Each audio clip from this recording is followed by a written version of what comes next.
Conference, fellow members, Plaid Cymru supporters, those watching at home on television and Twitter, the passionate, the curious, the doubtful, this speech is for you. But I would like to begin with a word to everyone who's here at conference. Thank you. Thank you from the bottom of my heart to you, members of Plaid Cymru, for the support you've shown me since I last spoke to you, and for your hard work for Plaid and for Wales. The national movement is marching forward again, and it is you in all parts of Wales who's built up the momentum, this new momentum. This momentum can carry us forward over the finishing line to create the next Welsh government in 2016. This race isn't a sprint, but a marathon. And I am starting the firing pistol here today. I'm speaking to you today as the first woman to lead Plaid Cymru. But I cannot leave that. I will not rest on my laurels. I will be speaking to you as the First Minister of Wales.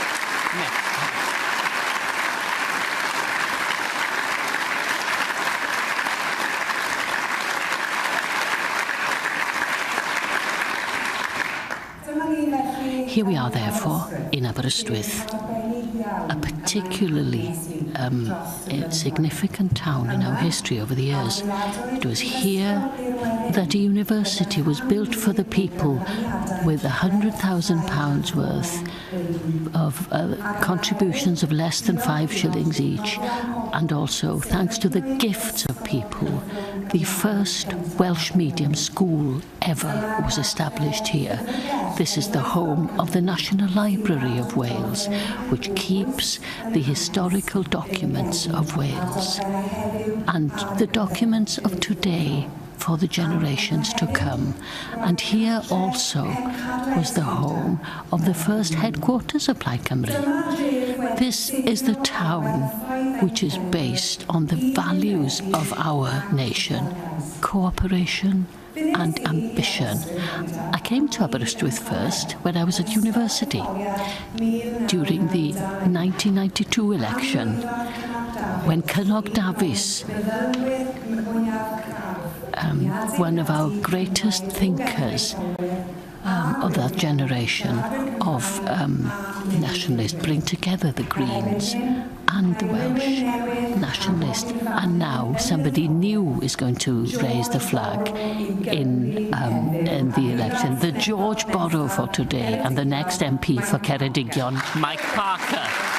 All the best, Mike.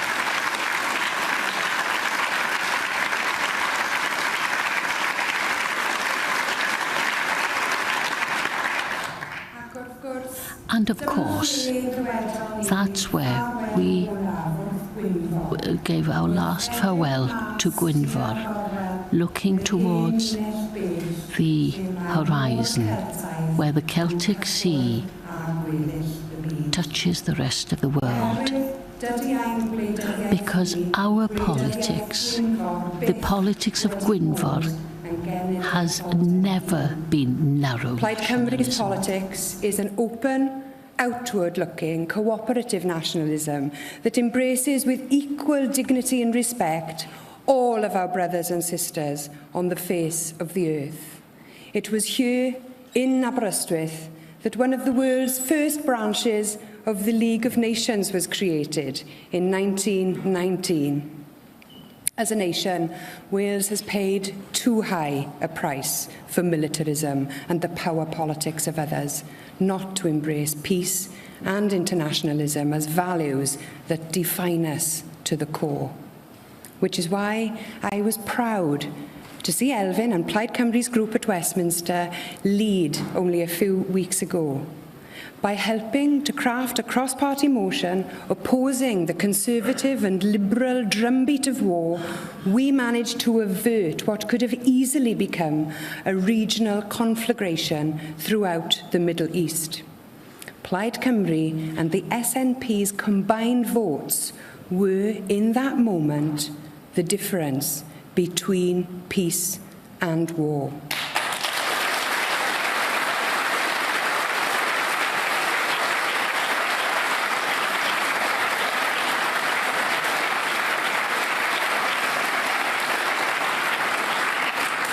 The ripples that we have created have spread around the world, from Washington to Tehran.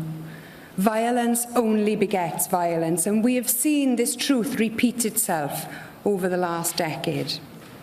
Elfyn Llwyd, through his persistent, dogged advocacy on behalf of veterans abandoned by successive governments, understands only too well the human cost of war. That is why Plaid Cymru has never been a party of war. The Party of Wales is always the party of peace.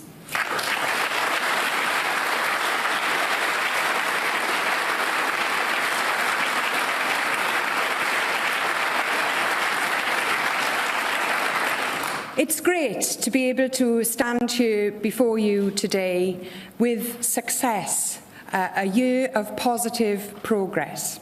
Just this week, Plaid Cymru has announced its joint budget deal with the Liberal Democrats and the Welsh Government on its budget. Through this deal, we've jointly secured £100 million for a package of measures delivering for those who are losing out most from this recession.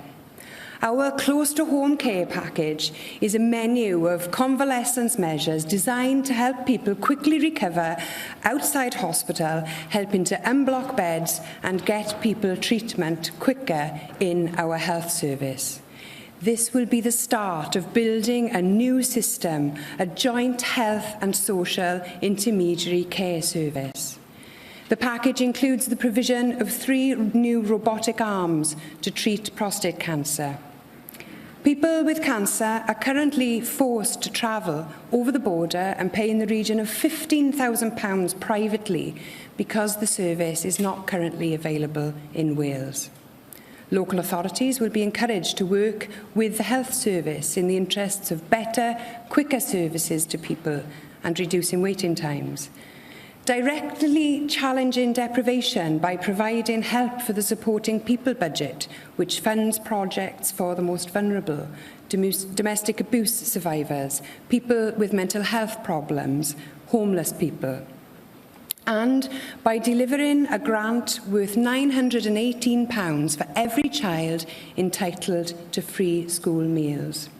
For the second year running, the Party of Wales is playing its right and proper role within a minority administration, and we are delivering on those priorities of those people who are struggling in our communities.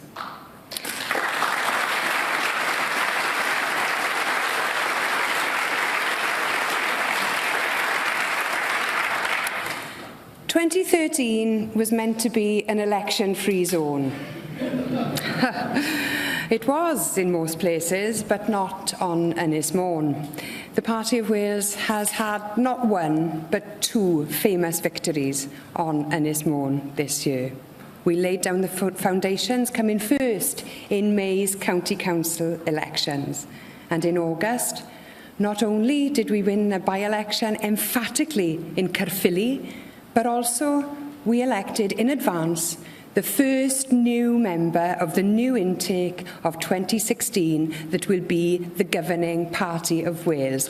Rhyn ap Iorwer, the new Plaid Cymru Assembly member for Ynys Môn.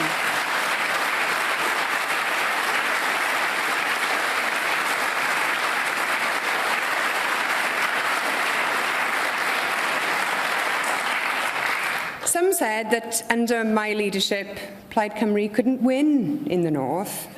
Well, this year has proven them wrong, and that is just for starters, because we've put in place our candidates for the National Assembly election in constituencies the length and breadth of Wales. Choose early, win often.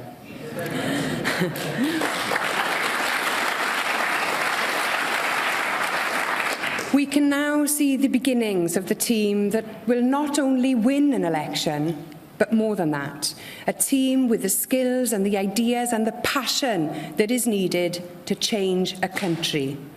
Tristan Lewis, Sian Leanne, Adam Price, Lynn Ackerman, David Tristan, Carrie Harper. There's too much talent there to name them all. But what we have in the Plaid Cymru team is a force for Wales which is gathering momentum throughout the nation. When we look at the Senedd, we should see the breadth of our nation's brightest and best. We should be proud to show visitors around the viewing hall, to hear debates that ring out with the finest Welsh rhetoric and peerless Welsh passion.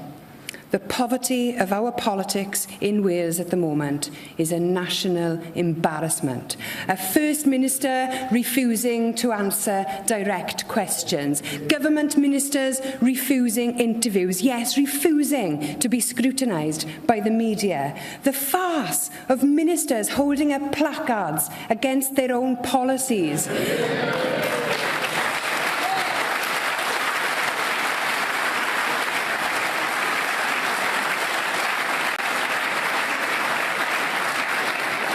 It makes us a laughing stock, but that, my friends, is something that can change. It must change, and it will change with a change of generation. This country so badly needs fresh thinking. Instead, we've ended up with the same old stale ideas of yesterday.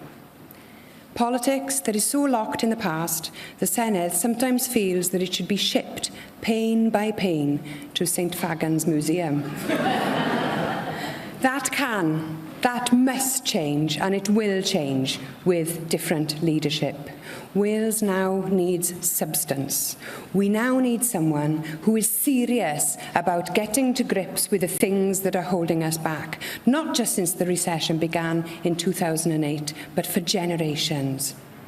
So there is one message that I want to ring out loud and clear from this stage to every home in every community in Wales, and it's this. Plaid Cymru's goal is simple. We are committed to leading the next government of Wales so that we can build Wales up, so that we can turn around the economic situation, so that we can stand on our own 2 feet, so that Wales has a government that always, without fail, puts Wales first. We know that Wales is better than this.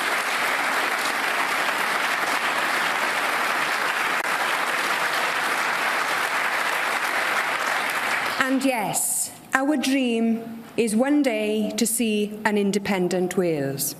Not independence for its own sake, but so that we can be the nation that we want to be.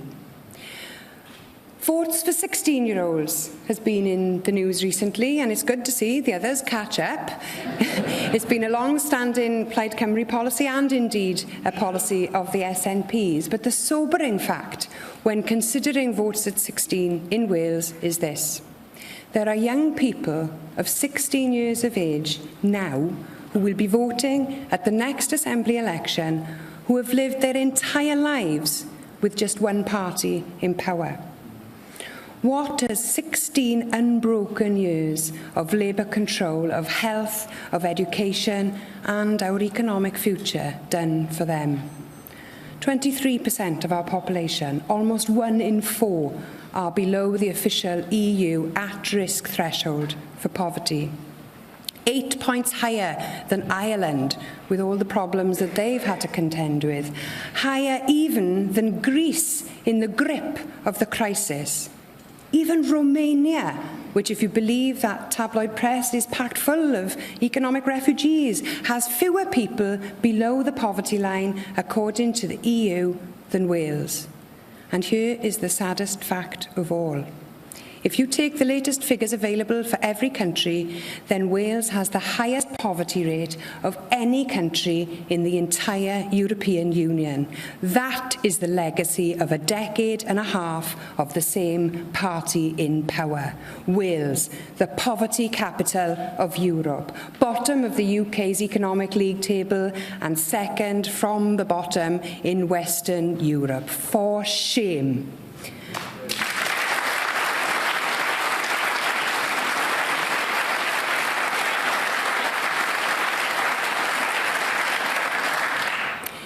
In health, Wales has the lowest numbers of physicians per population of all 4 countries in the United Kingdom. We are 25th in the European Union for doctors per head, just above Romania and Poland. No wonder Labour's MP for the Cynon Valley is so angry and ashamed of her own party that she tells them that Aneurin Bevan is spinning in his grave. Health is fully devolved, of course, as is education, which isn't doing too well either. 250 years ago, Griffith Jones's circulating schools taught a whole nation, 150,000 of them, to read. Wales became almost overnight in Europe the most literate nation. Catherine the Great sent education inspectors to Wales from Russia to learn from our example. How did we go from there to now, where we ask the OECD to come and tell us where we're going wrong? Wales is ranked 38th in the world for reading and 40th for maths, the worst result within the UK and one of the worst in Europe. And we've been slipping further and further behind. The extent of our decline would be even clearer if the Welsh Government hadn't refused to participate in the PISA study until 2006. And, unlike England, we still refuse to join the other major international comparative studies. Such is the arrogance and complacency at the heart of this government. If the parents of our children, and I'm one, were to mark the Government of Wales on their performance with regards to education, the result would undoubtedly be a big fail. Rumour has it that the former Education Minister is going to write a book about the failures of the Welsh education system. Welcome to the weird world of Welsh politics. They are masters of the absurd. An Education Minister who complains about the failing standards under his own party's government. An Education Minister who campaigns against his own ministerial policies. You couldn't make it up.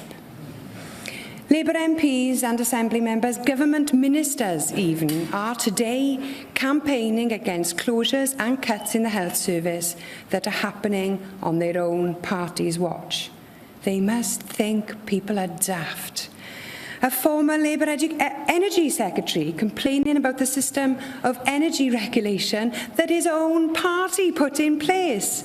This is double standards. It's hypocrisy. This is the opposite of taking responsibility. It's taking people for fools. No wonder trust in politics is at an all-time low.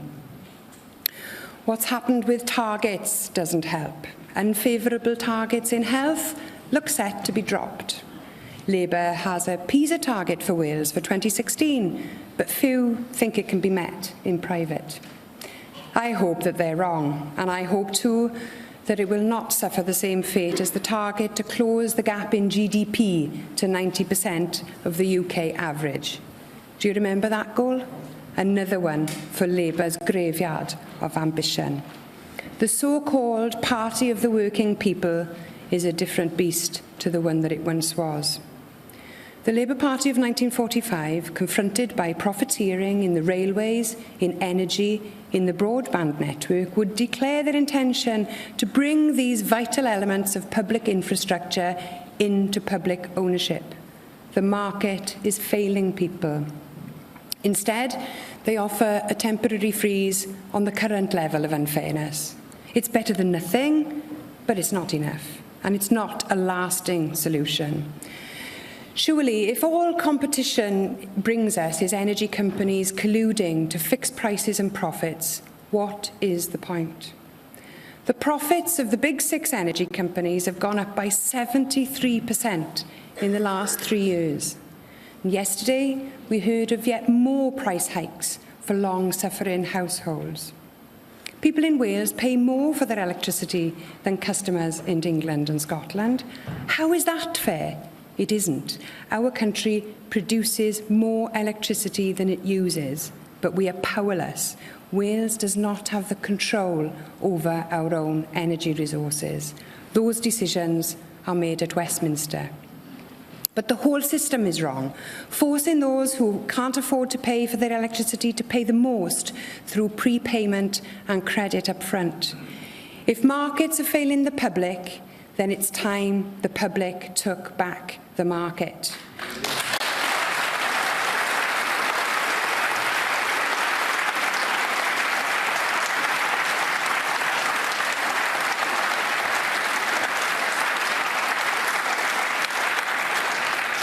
What we need for the energy market in Wales is what we did when the privatisation of Welsh Water failed. Dŵr Cymru was set up as a not-for-dividend company. It has reinvested its profits, keeping customer bills down. People have even been known to have water bill rebates.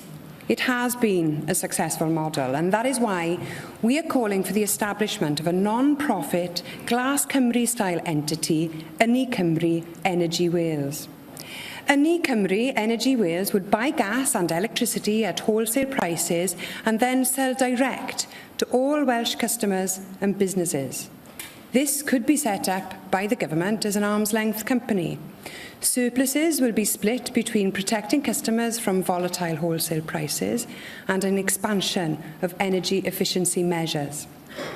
To preserve and grow jobs in the energy sector, especially in renewable energy, we must build and plan for the long term. Plaid Cymru's energy plan will do just that. When Labour's energy freeze begins to thaw and prices begin to spike again, Plaid Cymru would have enabled the building of our cheaper, permanent, people-powered Welsh alternative. But we also need to deal with energy prices now.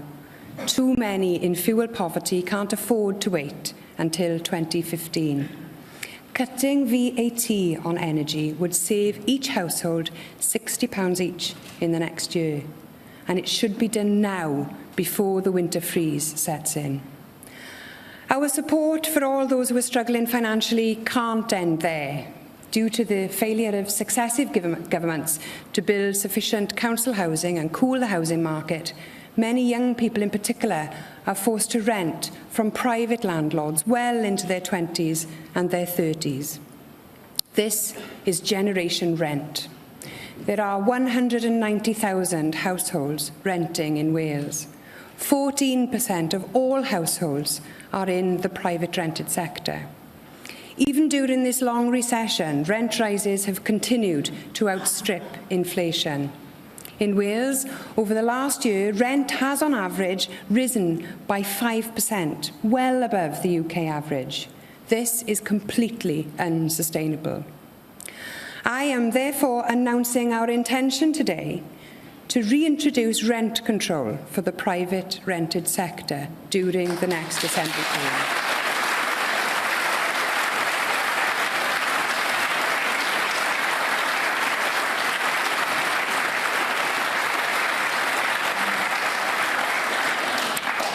The Party of Wales wants to see living wages for Welsh workers, but we also have to see living rents that do not eat up a family's entire disposable income, because people have a right to a decent home at an affordable price.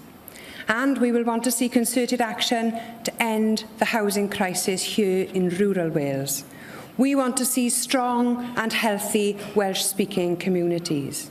We will strengthen the planning guidance for local authorities so that they must consider the impact of new developments upon the Welsh language. For far too long, we've seen house prices spiral way out of the reach of local people.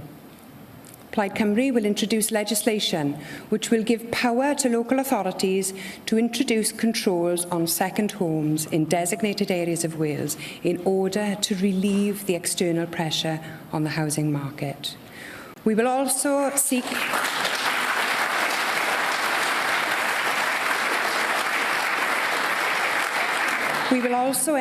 seek to end the policy of using Wales as a cheap source of housing for unwanted benefit claimants of affluent areas in England.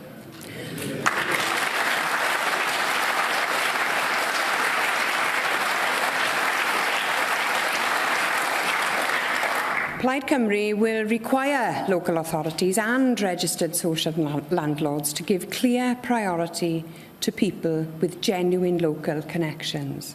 We should not stand silent and accept this social engineering. It is not fair on anybody to send people without work to places where there are few jobs. We cannot allow London and the affluent southeast of England to export its poverty and its problems to Wales when we have so many of our own that we need to address. So, what will Plaid Cymru do?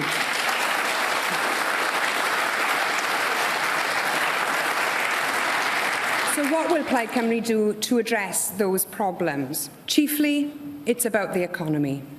Some of you may have heard me talk before about our Plan C and our green print, and how we can create 50,000 jobs in Wales through better procurement.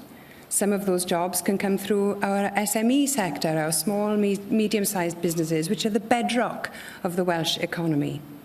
Those businesses have had it very hard during this recession. 500,000 people work in SMEs. Those jobs deserve our support.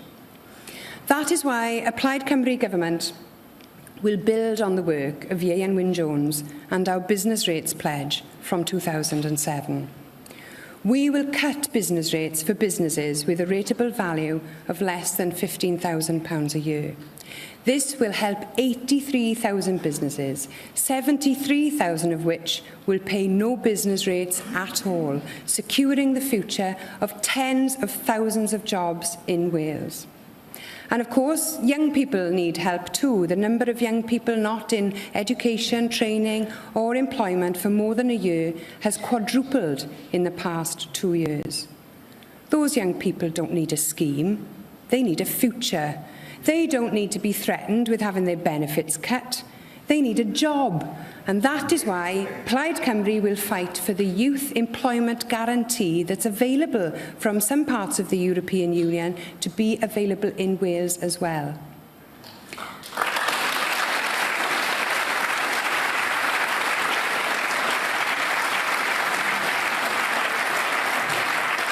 This will build on the Plaid Cymru Assembly budget deal from last year on apprenticeships, and we will continue to work with SMEs to create new and real work opportunities for the youth of Wales.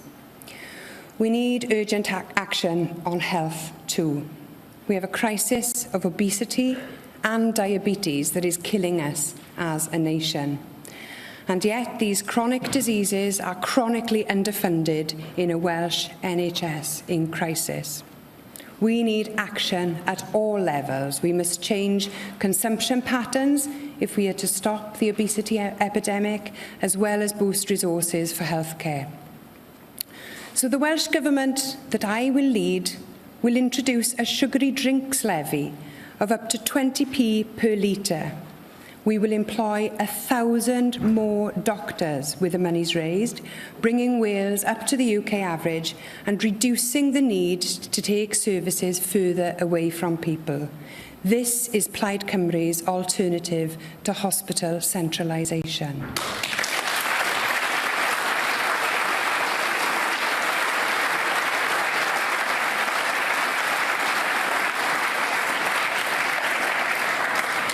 We are told that hospital services have to be closed because there aren't enough doctors. We know as well how people feel about their local services. More than 50,000 people have responded to the South Wales programme consultation. They are worried that they will be left without an A&E, that they will be left without local maternity services. They worry that the ambulances won't get to them in time.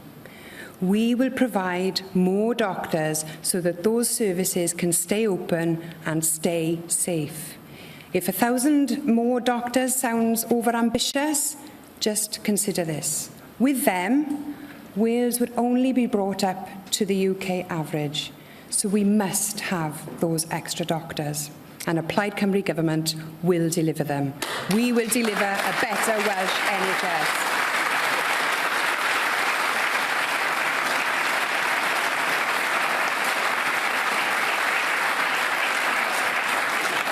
We will deliver a better NHS. We will deliver a more efficient NHS with better integrated services between hospitals and social care to get patients out of hospital and back into their own home. And that is why we fought so hard for that close-to-home healthcare package in the budget. The first time we've done this in Wales, integrated healthcare, Da Vinci robots, telemedicine, better technology, better use of technology. Why have files and files of papers in the wrong hospital when doctors can have that information at their fingertips? Plaid Cymru want people to have care close to home, close to their community, not centralised far away from their home and their family. That is why our 1,000 extra doctors will make a difference, and we put the people of Wales first.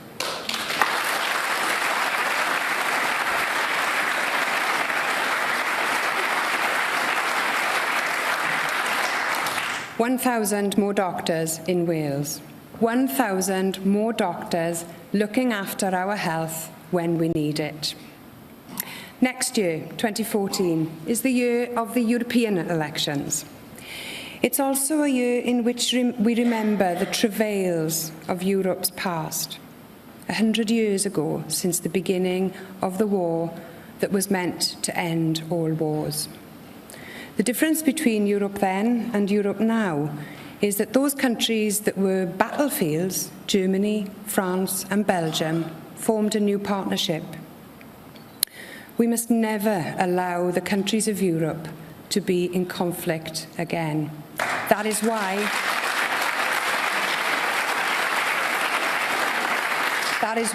Plaid Cymru says yes to Europe and no to isolationism.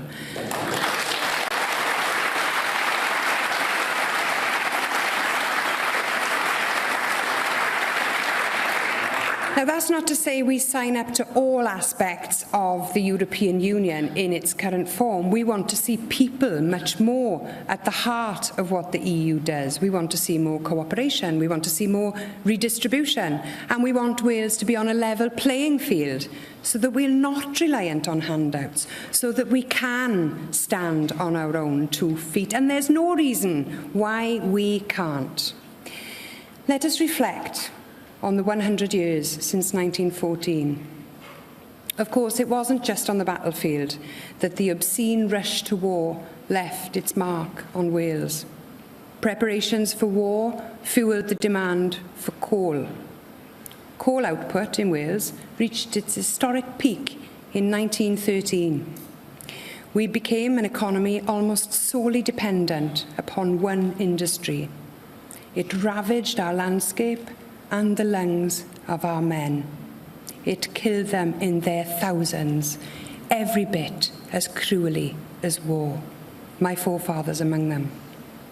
Yesterday we heard the awful news that Unity Mine in Neath has gone into administration. Our sympathies go to all those affected. Cruelly, it comes on an anniversary. 100 years ago on Monday, 439 miners were killed at the Universal Colliery in Sengenydd, near Caerphilly, in what remains one of the world's worst ever mining disasters. I say disaster, but there was nothing natural about it. It was an industrial accident at an industrial scale, an inevitable result of deliberate neglect. a cruel symbol of an economic system that operated with machine-like indifference to human life. There are memorials to mining accidents and victims of war in almost every village of Wales. Well, I want us now to build a living memorial, a better future for us and for our children, in honour of the future that those men and their families never had.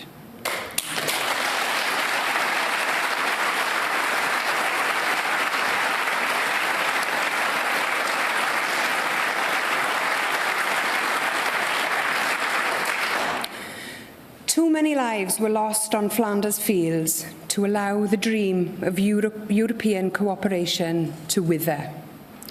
And we've lost too many lives through coal and to methane to allow another dash for gas.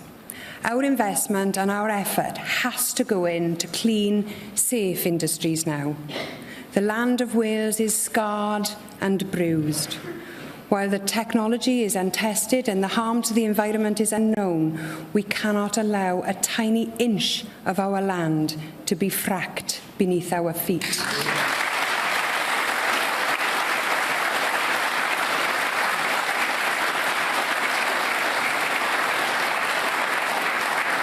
And we will fight for the power to keep our country safe and green.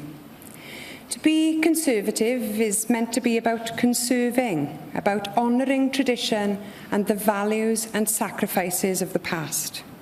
And yet here are the Conservatives privatising the Royal Mail, which has been in unbroken public ownership since 1635.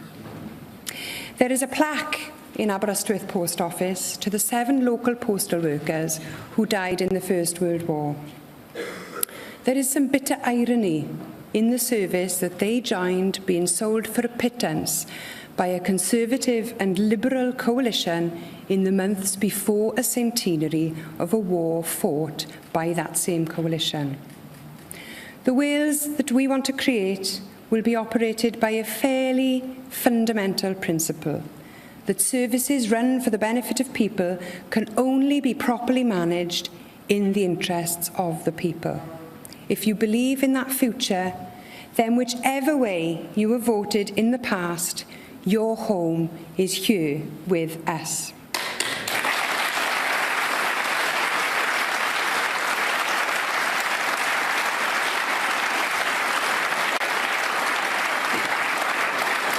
And next year's European election is a good place to endorse such a principle. Ahead of that election, we say this: European cooperation, yes, but of course we are not fighting for the decentralisation of power only to see that re-centralised at a European level. The Europe that Plaid Cymru has always wanted is a Europe of the peoples, decentralised and free. I have personally been very sceptical about the Eurozone because of its undemocratic nature, its deflationary tendencies, its failure to put people at its heart. And history has sadly proven those reservations right. The unaccountable troika of European Commission, European Central Bank and the International Monetary Fund that are running Europe's economic policy must be replaced by a democratic Europe and a new, truly ambitious plan for recovery and renewal. Plaid Cymru wants Wales to work with other nations to empower a proper European Parliament and to balance that power through a Senate of nations and regions representing national and regional parliaments. Because Europe works best not as a single supertanker, but as a flotilla of small boats, cooperative, friendly and free.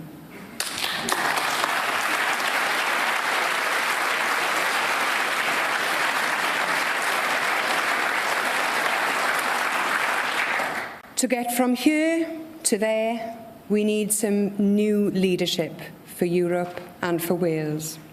And I will say this: never underestimate a woman from the Rhondda.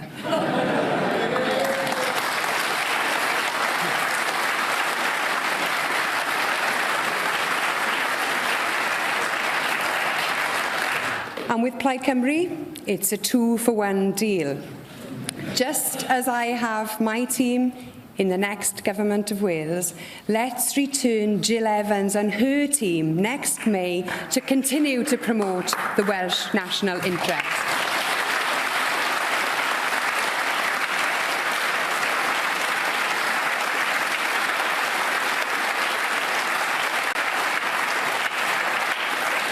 The only Welsh MEP who can claim to have consistently and persistently put Wales first at every possible opportunity. So why is it important to put Wales first? Because we are fed up of seeing Wales last at the bottom of the league. We can do so much better than this. Do you, like me, want to see a new decade of change begin in 2016? If you do, it is you, the people of Wales, who have to play your part. Come with us. Work with us. Give us the tools and give us the chance to prove what we, all of us, collectively can do. In return, we will do whatever it takes to turn around this government's failings. It's my ambition over the 2 terms of a Plaid Cymru-led government to take this country from where we are now, near the bottom of every performance league table in Europe, UK to mention, to the top 10 in income per capita, in literacy and in maths. The same goes for the number of doctors in our NHS. Plaid Cymru wants to take Wales from the bottom to the top, because putting Wales first for us is not just a statement of our priorities, it's a statement of our ambition. And it's now time to turn that historic ambition into this, our new reality. Diolch yn fawr.